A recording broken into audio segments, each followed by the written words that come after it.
What is the public's favourite animal here at Folly Farm? Has to be the giraffes. The giraffes? By a long way. Yeah, I think it's just because of the sheer size of them, people love them. People love them? Yeah. They're the only ones in Wales, aren't they? They are. There's 5 of them down there, all boys, and they're the only ones in Wales. You have to go a long way to see another giraffe. Should we go and see them? Yeah. So Tim, who have we got here?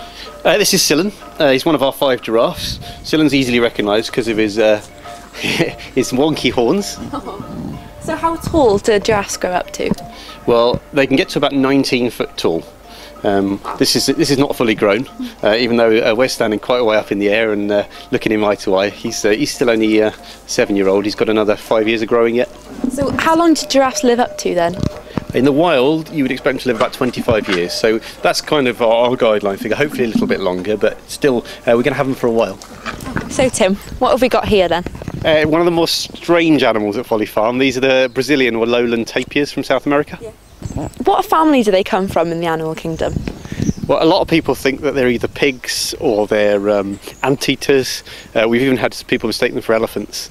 But actually, they're members of the horse family. Why do they have that snout? Because people always seem to think it's like an anteater thing, don't they? They do, yeah. It's nothing to do with eating, and that nose is purely for avoiding predators. In the wild, if these things get spooked, they dive into the nearest river, normally the Amazon, and then they'll hide underwater with just that nice snout sticking out, and they use it as a snorkel.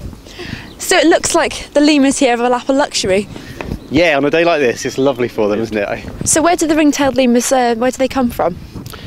Unique to Madagascar, island off the east coast of Africa, and it's the only place in the world you'll find any type of lemur.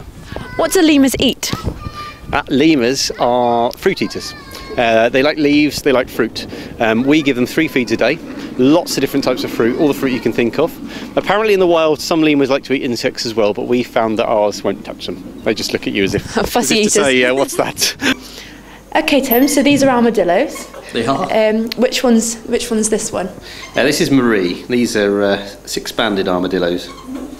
So can armadillos, can they feel their shell being touched? Yeah, definitely. The shell, even though it's hard plates, it's got these soft skin bits in between the hard plates, which enables them to roll up on themselves. They can't do a full ball, this type of armadillo, but some do use it as a protection. But they can certainly feel your hand on them. They don't particularly like being touched underneath. They're a bit softer under there, but they're quite happy to be touched on the top. How long do they live for? You would expect this little girl to live for about 10 to 15 years. She's still a youngster. She was born at Bristol Zoo, and she came to us with her brother, Donnie. And then Donnie actually then went off to Newquay Zoo in exchange for Jock, our current male, who's hiding over there in his nest box. So we've now got the pair, and we're hoping to have armadillo babies in the future. Oh.